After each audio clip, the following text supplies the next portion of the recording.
Esto es lo que sucede muchas veces cuando llegan ustedes a sus clases de neurología, ¿no? Llegan asustados, un poco atemorizados, y a esto nosotros le denominamos neurofobia. Ahora, ¿por qué llegan ustedes así? ¿Por qué están llegando así muchas veces? Por diversas causas. Porque no llevaron bien la neuroanatomía, porque no hicieron bien la fisiología, porque no les gusta el lenguaje o las jergas o los términos neurológicos que se utilizan, porque se dan cuenta que muchas veces tienen poca colaboración del paciente, van a encontrar al paciente con gran trastorno de conciencia, los cuales no les permite a ustedes rescatar datos para poder elaborar de forma adecuada la anamnesis. El tiempo. Recuerden ustedes que para hacer la recolección de los datos, el relato y el examen físico, no se cuenta con todo el día. Tienen que acostumbrarse a tener tiempos determinados, minutos. Cuando nosotros hacemos una atención en consulta externa, solamente tenemos muchas veces entre 10 a 15 minutos por paciente.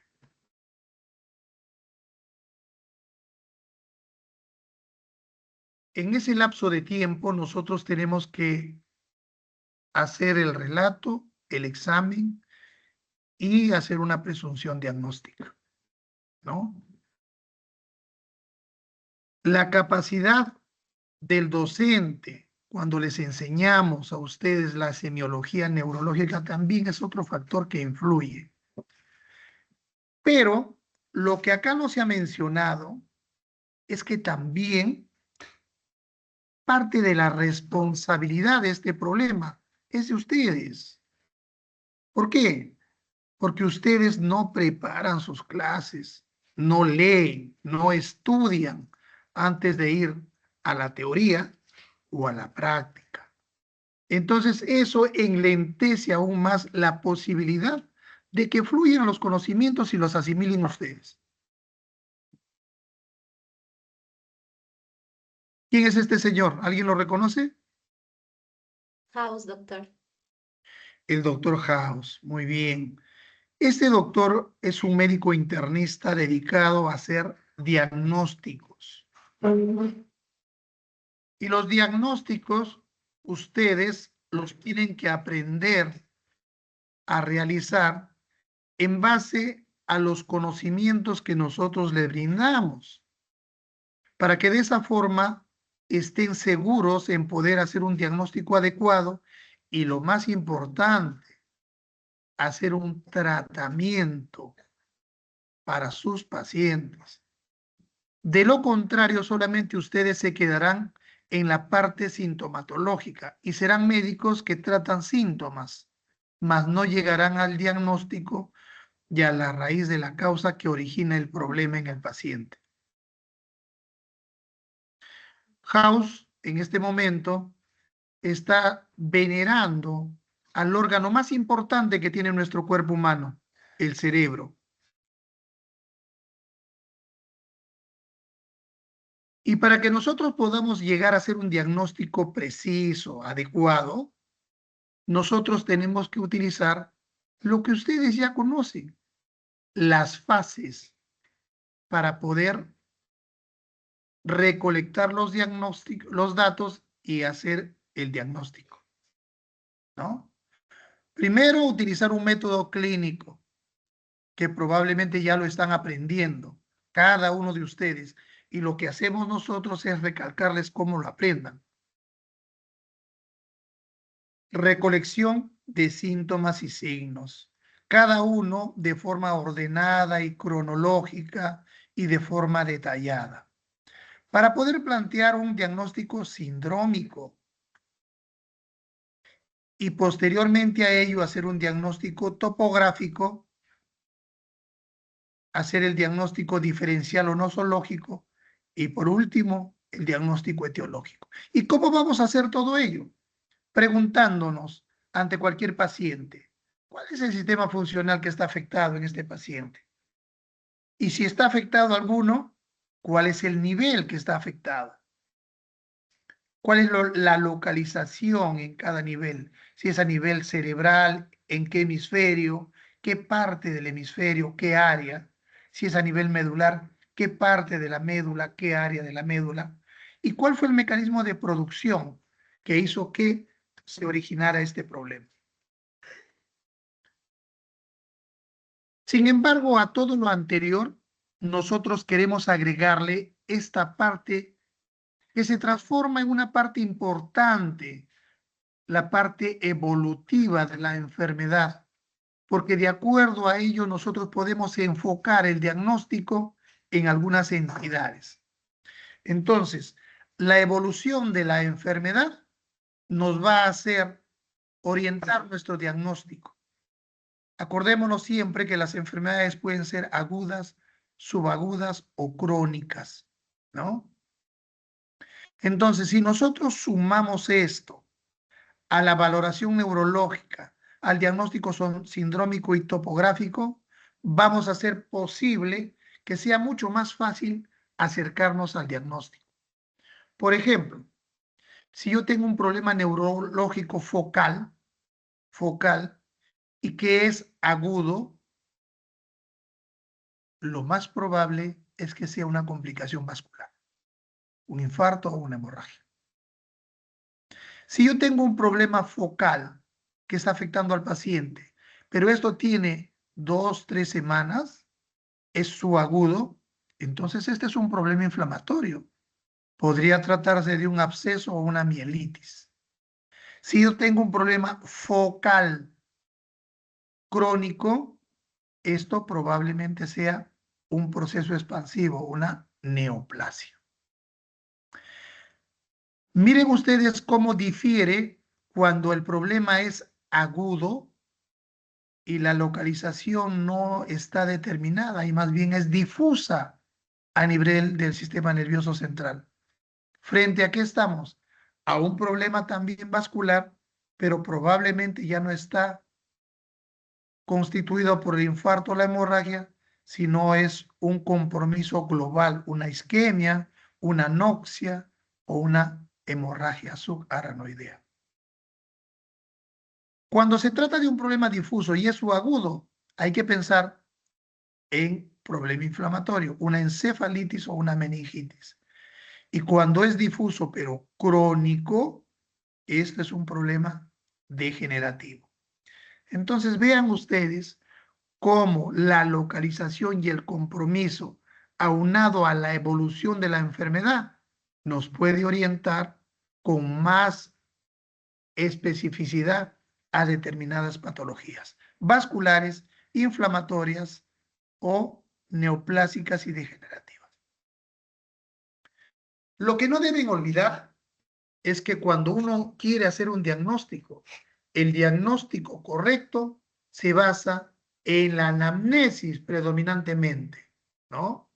El médico Marañón, un médico destacado español, decía que antes que toda la tecnología existente, el mejor instrumento para poder hacer un diagnóstico adecuado era la silla.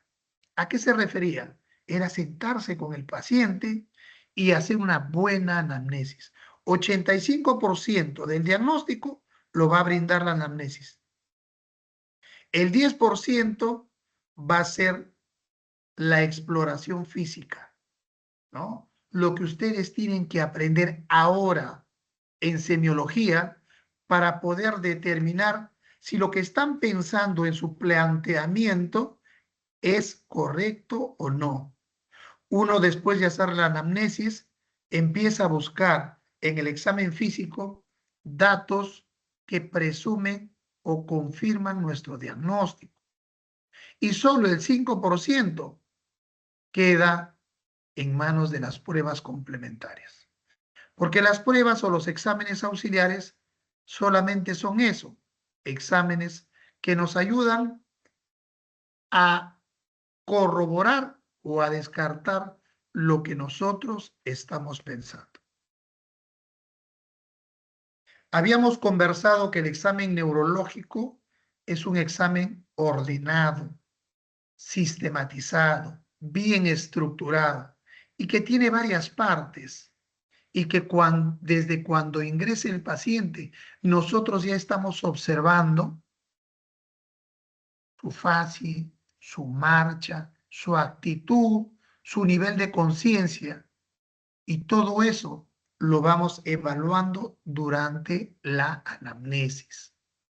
Entonces, las funciones corticales cerebrales, las superiores, la que nos dan esa característica y ese nombre de ser animales racionales superiores, están a este nivel, a nivel cortical cerebral. Y en él vamos a evaluar conciencia, estado mental y lenguaje. También evaluaremos pares craneales, sistema motor, motilidad pasiva, activa, sensibilidad, cortaxia y coordinación, estática, marcha y reflejos. Vean ustedes cuáles son los principales materiales que debemos tener para hacer una evaluación neurológica adecuada. Nuestro martillo de reflejos, el optotipo o cartilla de Snellen, un oftalmoscopio, algodón y depresor y un diapasón. Cada uno va a cumplir determinadas responsabilidades cuando uno hace el examen. Muy bien, y entonces, ¿qué hacemos nosotros cuando vamos a evaluar conciencia? ¿Qué examen mental le realizamos? Acá hay un conjunto de exploraciones que uno las va haciendo conforme evalúa al paciente, ¿no? Primero, determinar si está consciente o no y si está vigil. Segundo, si está atento, si está orientado, si su lenguaje es adecuado, si tiene una adecuada memoria, si la praxia está conservada, cómo están sus funciones cognitivas superiores, si tiene o no trastornos visoespaciales. Evaluaremos somestesia y somatognosia y las alteraciones de la percepción visual si es que las hubiere. Vamos a ir una por una tratando de explicar en qué consiste cada una de ellas. ¿Qué cosa es conciencia, doctores? A ver, un par de comentarios de ustedes. ¿Qué cosa es conciencia? ¿Están conscientes ustedes en este momento? ¿Y por Sí, qué? doctor. A ver, ¿por qué? ¿Qué es conciencia y por qué están conscientes? Se podría definir como un estado de vigilia en la que están presentes nuestras funciones cognitivas y al mismo tiempo también somos sensibles a las respuestas. Ya, muy bien. ¿Algún otro comentario? Bueno, doctor, conciencia es el estado de alerta, el conocimiento de uno mismo y del entorno. La capacidad del cerebro justamente de estar despierto, de estar en vigilia, de reconocer lo que ocurre, tanto en su entorno como en sí mismo, ¿no? El que ya es el contenido de la conciencia. Muy bien, muy bien. Entonces, eso es conciencia. Ustedes están conscientes ¿por qué? Porque saben cada uno su personalidad, su nombre, dónde están ubicados en este momento, qué cosa están haciendo, están escuchando una clase, pero a la vez tienen conocimiento de todo lo que ocurre alrededor de ustedes. Si pasa una persona, si pasa su mascota, si pasa una mosca, saben dónde se encuentran ubicados. Entonces, conciencia no es otra cosa que un estado fisiológico en el cual el paciente tiene pleno conocimiento primero de sí mismo y luego de su entorno. Pero todo esto es simultáneo. Todo esto es simultáneo. No es que tenga en un momento conocimiento de sí mismo y después de su entorno. No, todo lo hace de forma simultánea.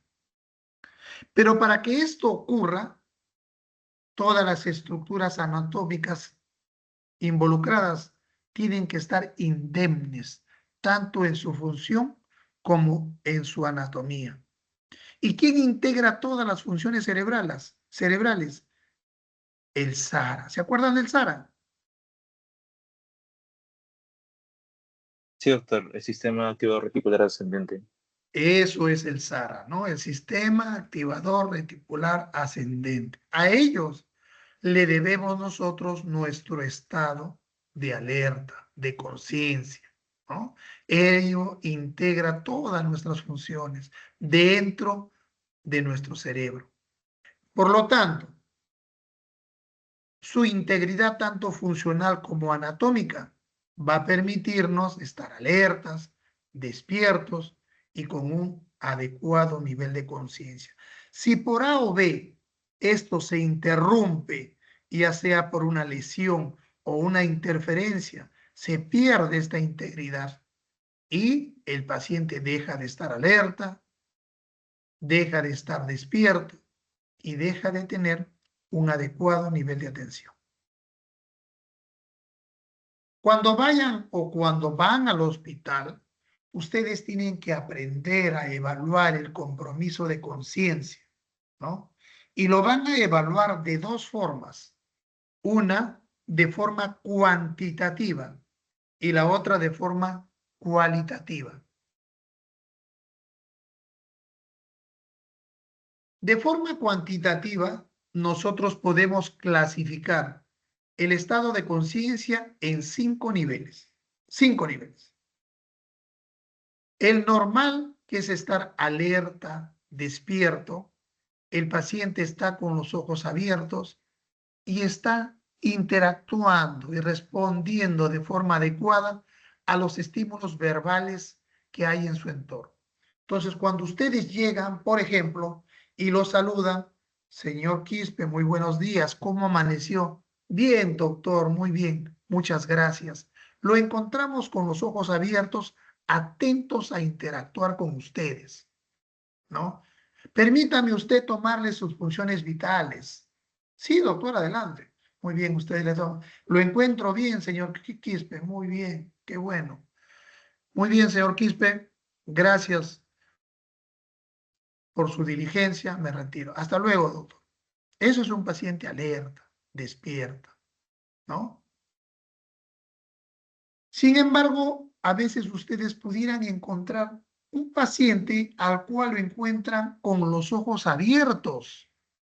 Está con los ojos abiertos, está despierto, pero cuando empiezan a interactuar, lo notan que la capacidad de atención está disminuida.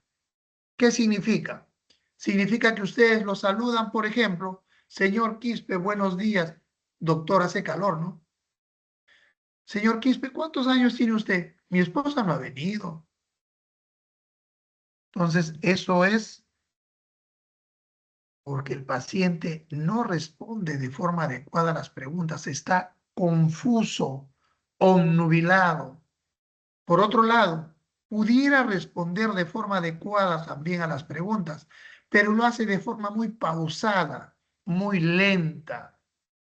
Está bradisíquico el paciente. Y entonces ustedes le preguntan, señor Quispe, ¿su nombre completo? Yo me llamo Raúl Quispe. ¿Y su apellido materno? Mi apellido materno. Mi apellido materno. Ah, y no nos da el dato. Entonces, observamos que es un paciente confuso. Él está con los ojos abiertos, está despierto, pero está confundido. El otro nivel es el nivel de soñolencia o letargo, ¿no? En estos, el paciente puede estar con los ojos cerrados, pero basta un pequeño estímulo verbal o táctil leve y el paciente abre los ojos. Abre los ojos. Señor Quispe. Sí, doctor. Y nuevamente tiende a quedarse dormido. Ustedes nuevamente lo tocan. Señor Quispe, abre los ojos, pero siempre tiende a quedarse dormido.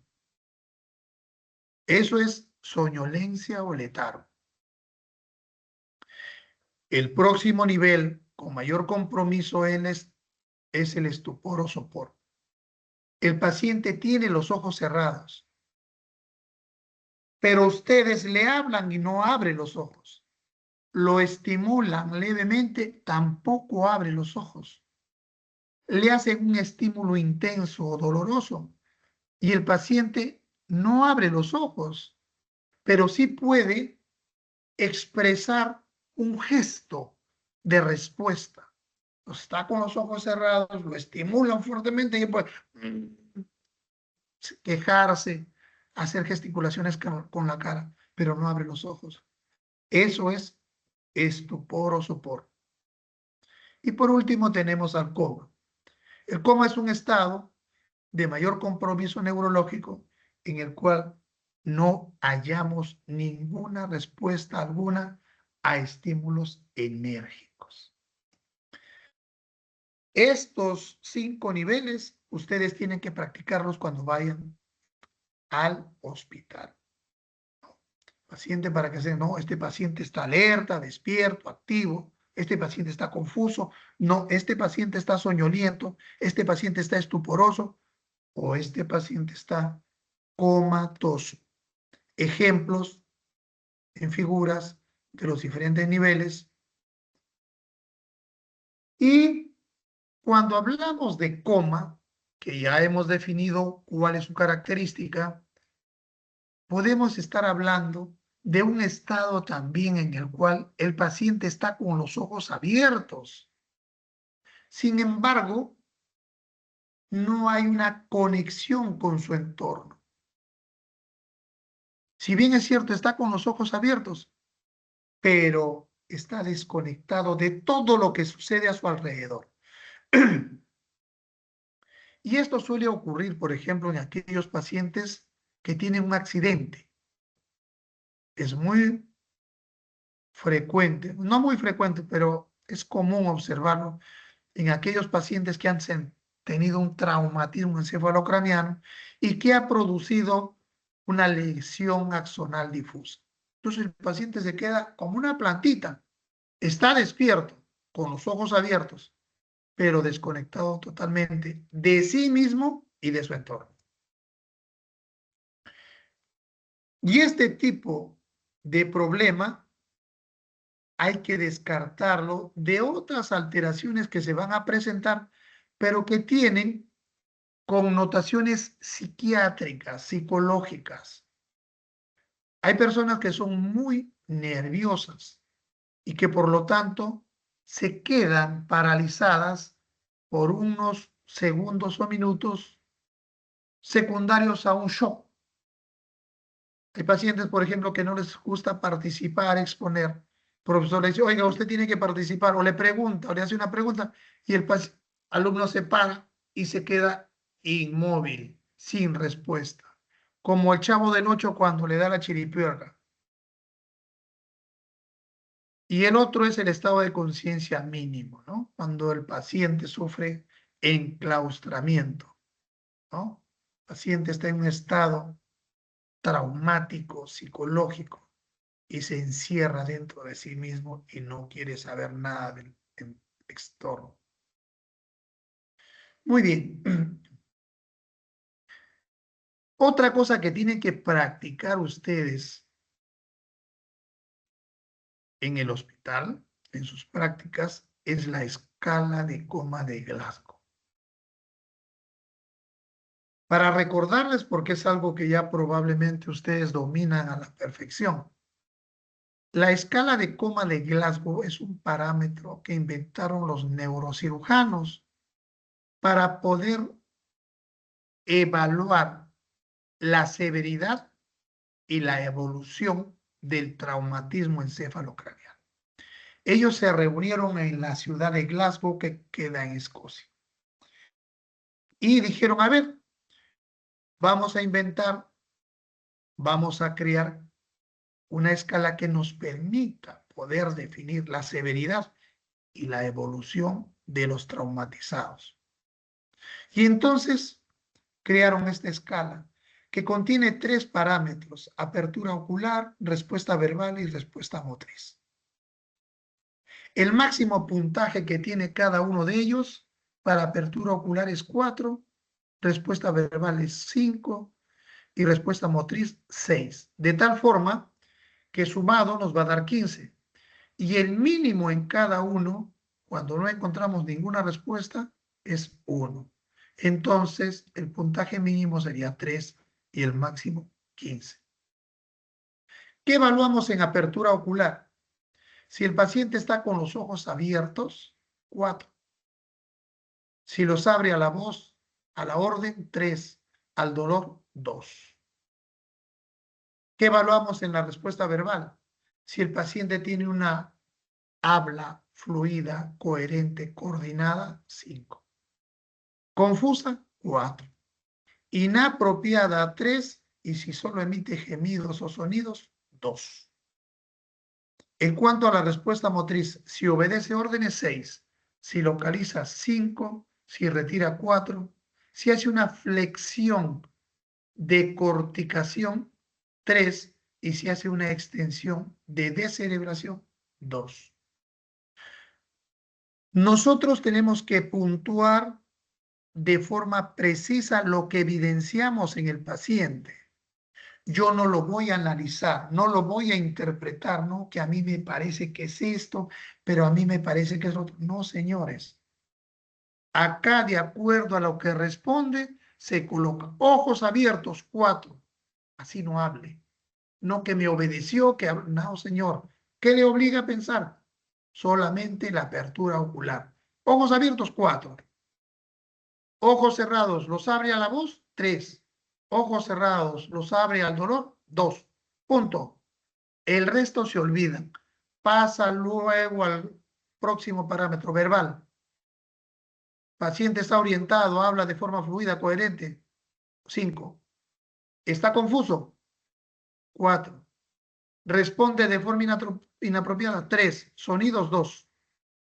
Y lo mismo con la motriz. Por favor, puntúen lo que encuentran. Ni más ni menos. Y luego sume. Cuando evaluamos funciones cerebrales superiores, ¿qué estamos evaluando? Estamos evaluando toda la capacidad de nuestro cerebro. Cómo está su integridad, cómo está su memoria, cómo están aquellos mecanismos que sustentan el pensamiento en el ser humano, ¿no? Esa capacidad de que tiene el ser humano de poder ordenar, tratar, discernir dos o más informaciones de forma simultánea, ¿no? Recuerden ustedes que nuestras funciones cerebrales superiores crecieron conforme iba aumentando el tamaño del cerebro. Cuando nosotros empezamos, el ser humano tenía un cerebro pequeño, un cerebro reptilíneo, un cerebro reactivo nada más. Comer, dormir, defenderse. Pero conforme ha ido creciendo, pasamos por un intermedio que era el cerebro límbico, el cerebro de sentimientos, en donde se fue despertando ya nuestros sentimientos como humanos y dejando de lado nuestro cerebro animal reptilíneo. Y miren ustedes a lo que hemos llegado. Nuestro cerebro ahora está mucho más grande, más desarrollado. De tal forma que hoy nuestra corteza cerebral es la que nos ha permitido pensar, razonar y llegar a ese nivel que nos diferencia de las otras especies y que nos permite conversar como lo estamos haciendo en este momento, que nos permite haber creado, inventado nuevas cosas, irnos de viaje de un país a otro, salir de la Tierra, ir al espacio, crear inteligencias artificiales. ¿En función a qué cosa se desarrolló las funciones cerebrales superiores? Recuerden que las funciones cerebrales superiores se desarrollan a través de la interacción social. ¿Qué quiere decir esto? Quiere decir que, por ejemplo, si ustedes interactúan con gente mediocre, limitada, su desarrollo de sus funciones cerebrales también van a estar limitadas porque no les va a permitir esforzarse por pensar más y mantenerse a nivel de los demás. Entonces, las funciones superiores van a ser el resultado de esa interacción social, ¿no? Y se acrecentan cada vez que se relacionan con gente de mayor cultura. Las funciones mentales inferiores vinieron con nosotros, están determinadas genéticamente, ¿ya? Y solamente están limitadas para producir reacciones o comportamientos en respuesta al ambiente. Son mecanismos de defensa, son mecanismos fisiológicos.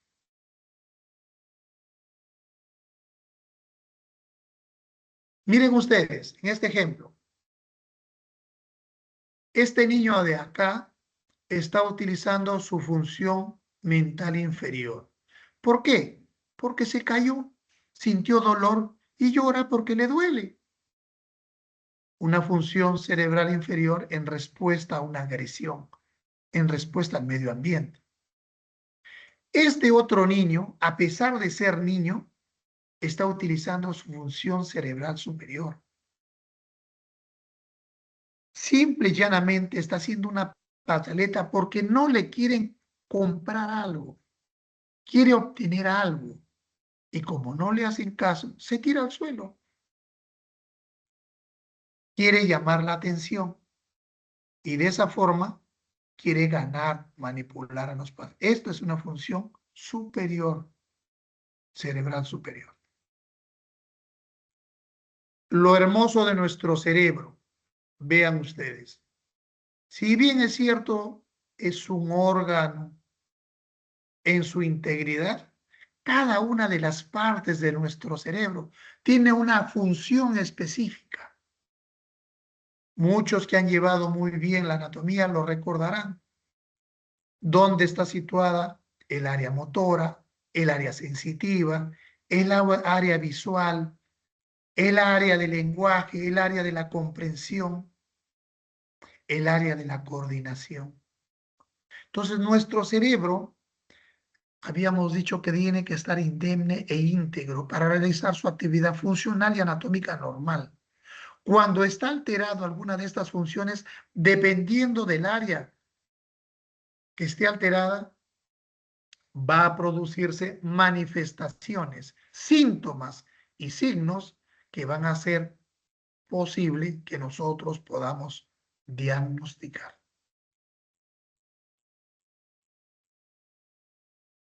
Cuando hablamos de conciencia cuantitativa, dijimos que además hay una conciencia cualitativa. No se hagan bolas. Definimos simplemente conciencia cualitativa cuando es conciencia normal, vigil, despierto, atento, de un estado de conciencia confuso. Basta que tenga algún grado que se enclave, encaje dentro de los otros cuatro. Entonces esto es un estado confusional. ¿Normal o confuso? Esa es la cualitativa.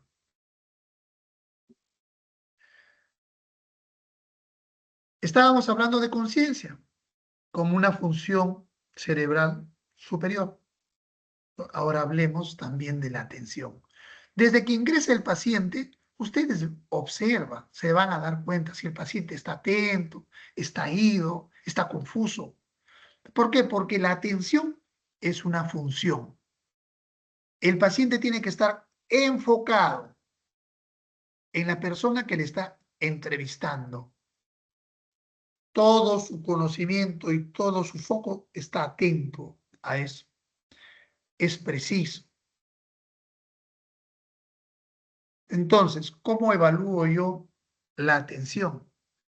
Simplemente le digo, señor, ¿cómo está usted? Adelante, tome asiento, por favor. Mire, le voy a dar una secuencia de dígitos. Quisiera ver si lo puede hacer usted. O le puedo pedir que me diga los días de la semana de forma ordenada y de forma regresiva, o los meses del año, ¿no? Entonces él dirá, pues, a ver, cuente usted de 3 en 3 hasta el 21, 3, 6, 9, 12, 15, 18, 21. Ahora de forma invertida, 21, 18, 15, 12, 9, en fin. Y ustedes se van a dar cuenta cómo está su atención. Por ejemplo, en algunos pacientes que están confusos, pueden hacerlo de forma ordenada ascendente. Sí, doctor. A ver, cuente. 3, 6, 9, 12, 15, 18, 21. Muy bien. Ahora regrese usted. 21, 21. 15, 15.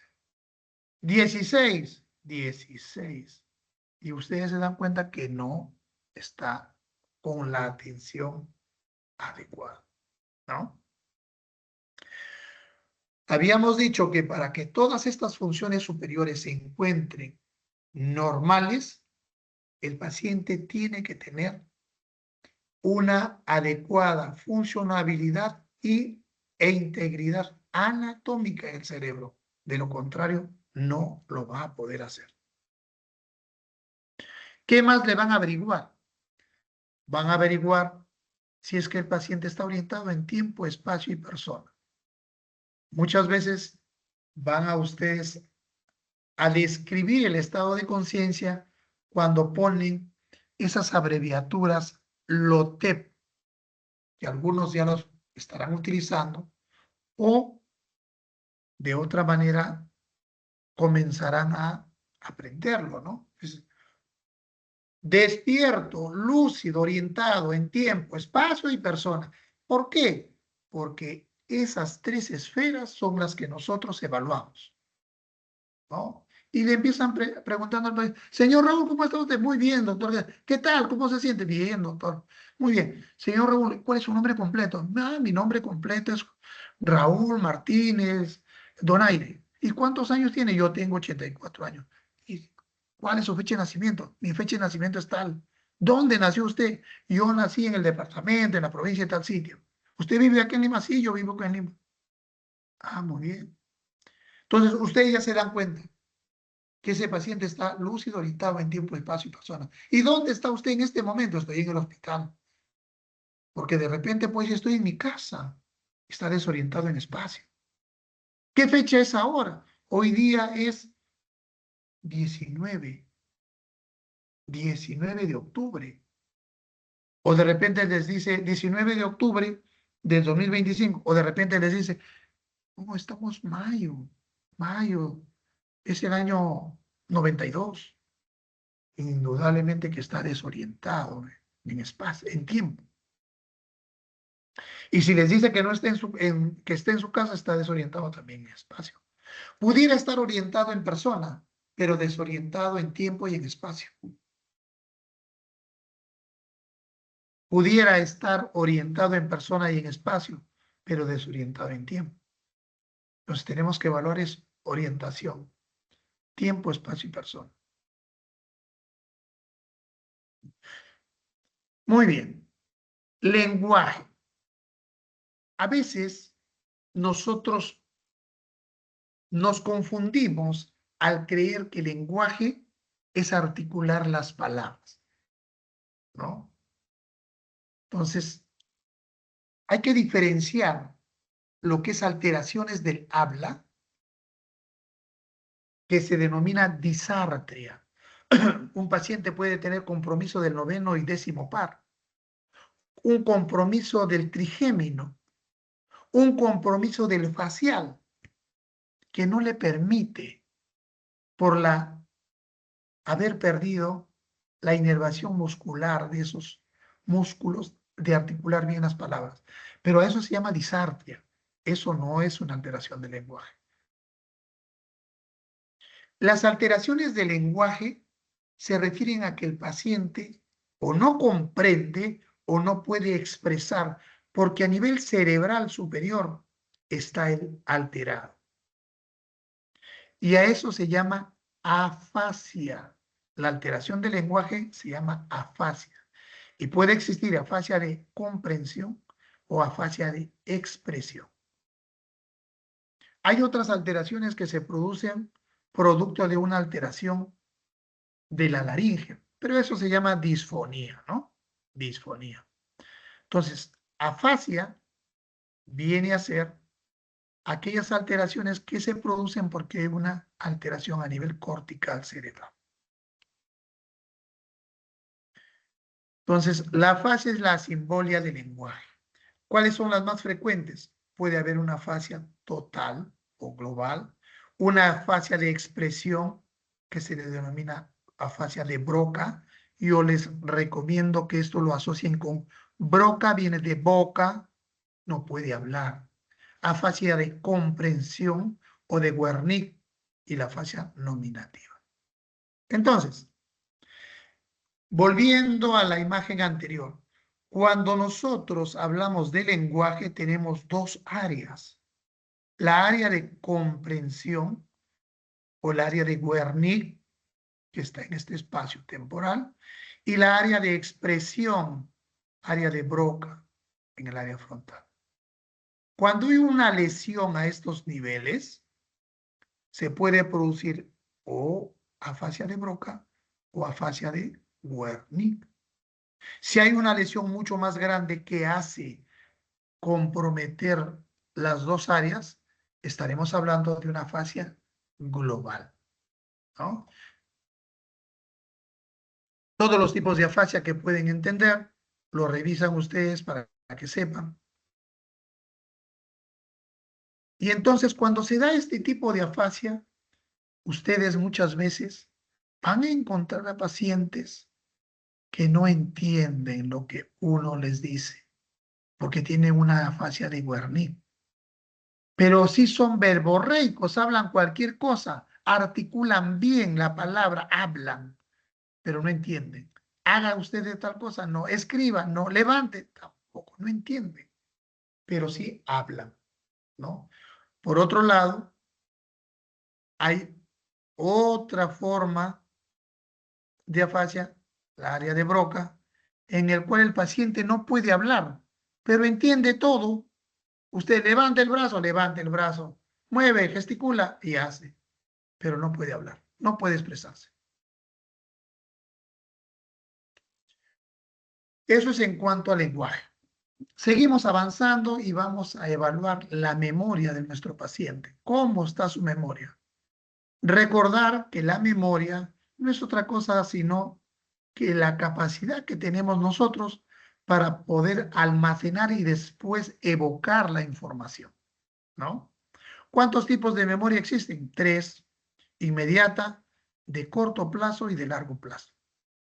La memoria inmediata nosotros no lo evaluamos, ¿ya? No lo evaluamos. Evaluamos la memoria de corto plazo y de largo plazo.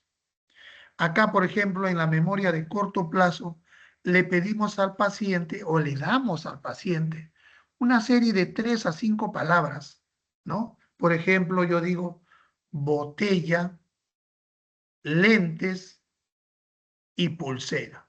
Botella, lentes y pulsera. Continúo conversando con él. ¿Qué converso? Converso cosas como quien voy evaluando la memoria de largo plazo. Señor, ¿y cómo? ¿Usted es de acá, de Lima? No, yo no soy de acá, soy de Chiclayo. Muy bien. ¿Y desde cuánto vive en Chiclayo? Hace más o menos 20 años. Ah, ¿y a los cuántos años vino? Yo vine cuando estaba joven, de 24 años. ¿Y usted se acuerda en qué colegio estudió? Sí, yo estudié en el Pedro Ruiz Gallo. Dice. Ah, sí, señor. Usted. ¿Y cuántos compañeros, con cuántos terminó la primaria o la secundaria? ¿Quiénes fueron sus mejores amigos? Bueno, mis mejores amigos fueron fulano, sultano, mengano. ¿Y dónde hizo su fiesta de promoción? ¿Quién fue su primera enamorada? ¿Cuántos hermanos tiene usted? ¿Cómo se llamaban sus padres? En fin, evaluando la memoria de largo plazo. Y recuerden ustedes que los que tienen dificultad para preservar, conservar la memoria de corto plazo son los ancianos. Comienzan a olvidar todo, ¿no? Pero cuando le haces una pregunta de largo plazo de sus recordatorios, te lo cuentan con tal claridad como si lo estuvieran viviendo de nuevo. Pasan los 5 o 10 minutos de conversa y ustedes le preguntan, señor Ricardo, dígame usted, ¿cuáles fueron los 3 objetos que le dije que se aprenda? ¿Quién se acuerda? Botella, lentes, pulsera. Botella, lentes, pulsera. Muy bien. Así es. Muy bien, entonces acuérdense que en memoria tenemos una fase de aprendizaje, recepcionamos y registramos la información, almacenamos, o sea, al registrarlo lo codificamos, lo procesamos, consolidamos lo que nos interesa y descartamos y olvidamos lo que no nos interesa. Y luego viene la fase del recuerdo, en donde evocamos y reconocemos. ¿Cuánto dura una memoria inmediata? 30, 60 minutos. Las recientes, minutos a horas, y las remotas se extienden a periodos lejanos de la vida del paciente. Estamos acostumbrados a realizar movimientos de forma automática, sin ponernos siquiera a analizar cómo es que hacemos ese movimiento. Entonces, si ustedes están sentados en este momento y yo les diera la indicación de que se paren, ustedes casi de forma automática se paran y les digo, váyanse a la puerta, den una vuelta en la puerta, regresen y siéntense nuevamente. Pero no es tanto así como automático, sino que es tanto nuestra rapidez mental que en nuestro cerebro organizamos todo el esquema que tenemos para cumplir una orden de movimiento. Si yo les digo, párense, vayan a la puerta, den una vuelta y regresen y siéntense, ustedes en su cabecita, ya, tengo que pararme, estirar mis piernas, dar unos pasos, llegar a la puerta, girar y regresar. Todo eso ya lo pensaron. A eso se llama praxia. ¿Ya? A eso se llama praxia. La capacidad de poder esquematizar para realizar movimientos voluntarios se llama praxia. La incapacidad para poder hacerlo se llama apraxia. No es que nosotros no podamos hacerlo, sino que no lo esquematizamos. ¿Ya? ¿Cuándo se presentan este tipo de problemas? Se presentan cuando hay un compromiso, una lesión a nivel frontal. ¿Cómo lo evaluamos? ¿Cómo evaluamos esto? Primero a la orden, hablándole, diciéndole, y luego haciendo que nos mire por imitación. Si no nos entiende a la orden, párese, levántese, camine, regrese. Le decimos, a ver, míreme a los ojos por imitación. A ver, peínese, sople, levante un brazo, peínese, ¿no? Entonces, si estas pruebas están alteradas, se llama apraxia. ¿Qué más evaluamos? También vamos a evaluar el nivel de conocimiento que tiene el cerebro de nuestro paciente. Y eso lo evaluamos de 3 formas. Mediante interpretación de refranes y proverbios, haciéndole un test, un problema de cálculo o una serie de palabras. A ver, con ustedes, para todos, ¿qué significa para ustedes? ¿Qué significa para ustedes? Más vale pájaro en mano que ciento volando.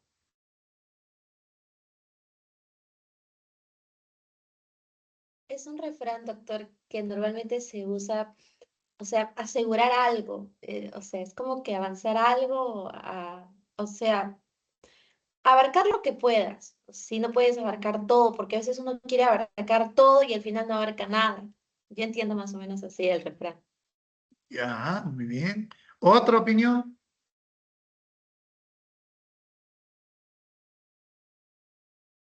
¿Alguna otra opinión?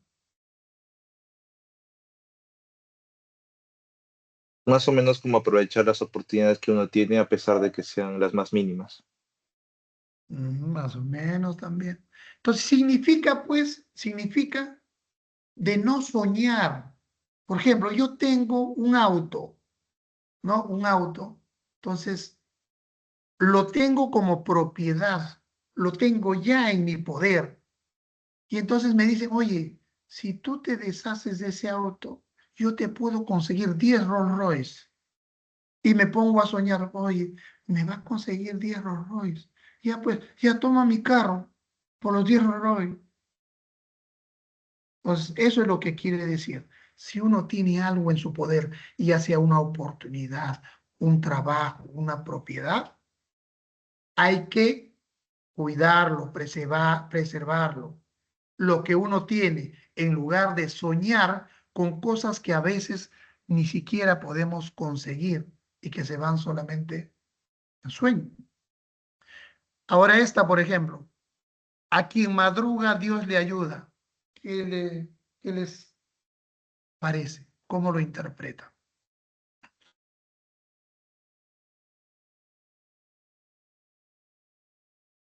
¿Qué significa?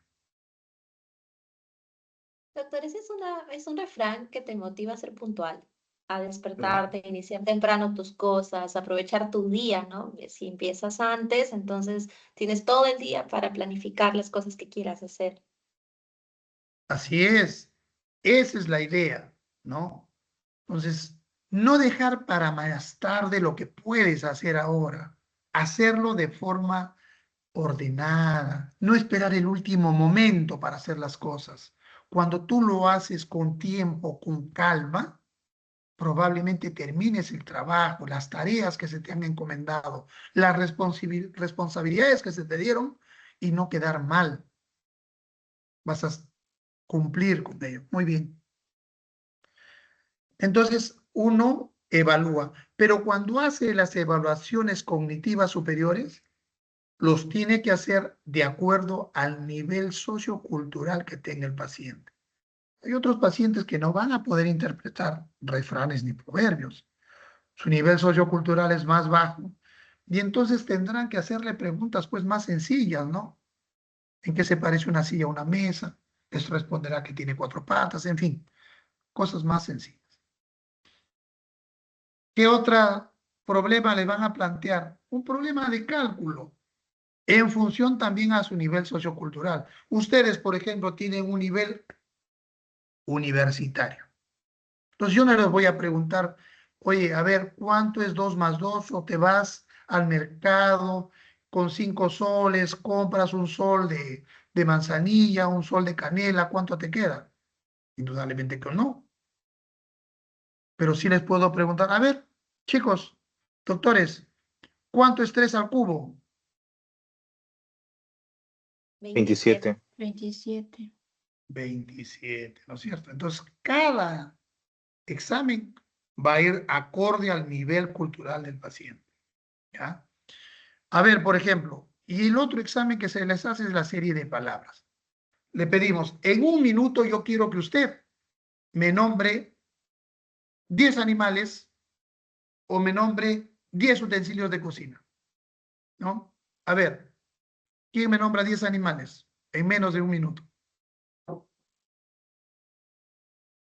Perro, gato, elefante, tigre, perezoso, caballo, cerdo, leopardo, eh, ronzoco, ardilla. Ya, muy bien. Entonces se completaron los 10, ¿no es cierto?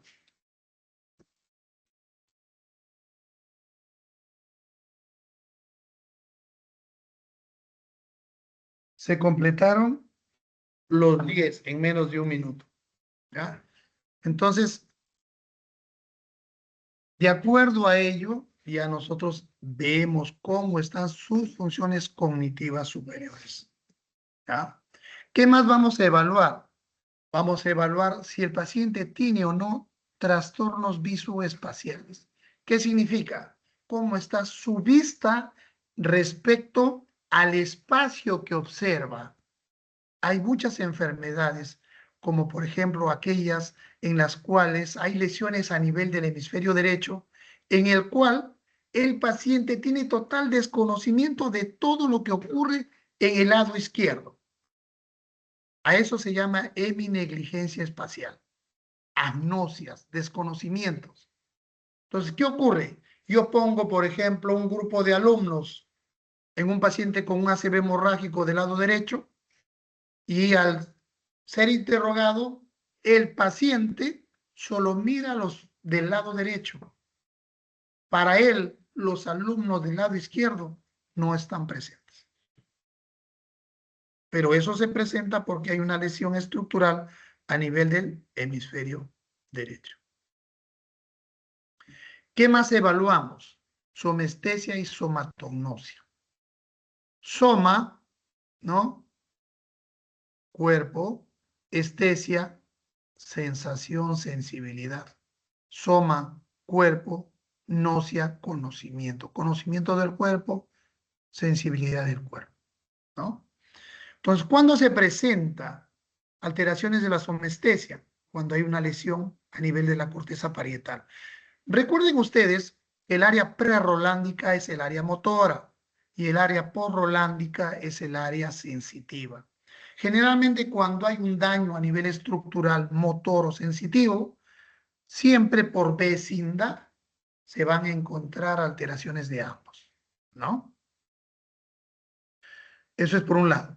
Por otro lado, hay veces en los cuales el paciente, por ejemplo, el paciente no logra reconocer. Cuando hagan sensibilidad, van a ver que hay tres tipos de sensibilidad. La sensibilidad defensiva, superficial, la propioceptiva o profunda y la sensibilidad discriminativa o cortical. Hay circunstancias en las cuales el paciente, a pesar de tocar un objeto, a pesar de palparlo, a pesar de que uno le puede pintar, dibujar alguna letra en el cuerpo, no logra reconocer. Ustedes, por ejemplo, cierren los ojos y cojan un objeto y se van a dar cuenta cuán fácil es poder reconocer el objeto que tienen en la mano, a pesar de que están con los ojos cerrados. Cierran los ojos y alguien les escribe un número o una letra y ustedes fácilmente van a poder discernir, discriminar de qué número está pintando o qué letra está escribiendo, ¿no? Entonces, cuando no se puede hacer eso, se llama asomatognosia. Perdón. ¿Ya? No se... Asomatognosia es cuando, por ejemplo, no puede el paciente reconocer parte de su cuerpo. No puede reconocer parte de su cuerpo. Por ejemplo, cierran sus ojos ustedes, levantan un brazo y se van a dar cuenta si su brazo está hacia arriba o hacia abajo. Si no logran hacerlo, eso se llama asomatognosia. ¿Ya? Y por último, vamos a tratar de ver si el paciente tiene o no alteraciones de la percepción visual. Por ejemplo, ilusiones. ¿Qué son las ilusiones? Las ilusiones no son sino aquellas interpretaciones erróneas de una percepción. Hay un estímulo, pero uno lo confunde. Por ejemplo, le preguntan a una persona, ¿ves esa mancha en el muro? Sí, es una araña. Entonces, eso es una ilusión. Alucinación es cuando el paciente tiene percepciones, pero en ausencia del estímulo, en ausencia del objeto. ¿Ya? Esa es la diferencia entre una ilusión y una alucinación. Cosas que también suelen ocurrir entre personas, ¿no? Por ejemplo, Raúl con María salen todos los días, María le acepta salir a comer, a pasearse, ¿no? María le acepta ir a la playa, compartir tiempo con Raúl. Sin embargo, cuando Raúl se declara, María lo chotea. María lo chotea y dice, no, tú te estás confundiendo, le dice. Había el estímulo, pero el chico tenía una interpretación errónea, ¿no? Pensaba que quería estar con él y no, no es así. En la alucinación hablamos pues de circunstancias en las cuales muchas veces los esquizofrénicos escuchan, ven cosas que no existen, no hay estímulo. Muy bien, doctores, eso quería compartir con ustedes el día de hoy. No sé si hubiera alguna pregunta.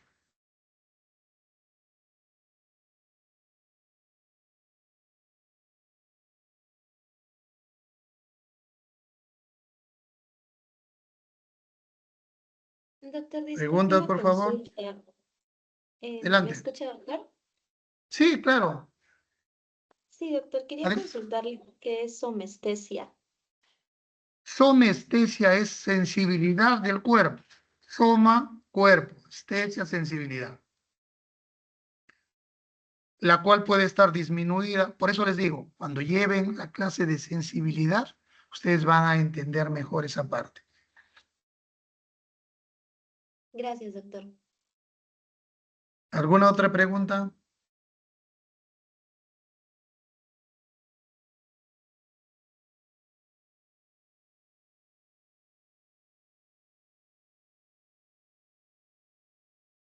Creo que por el momento no hay ninguna otra más, doctor. Muy bien, doctores. Gracias por su atención.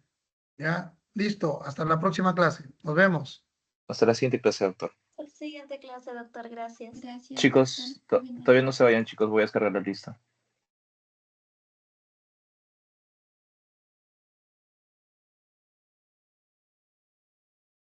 Listo, chicos, lista descargada.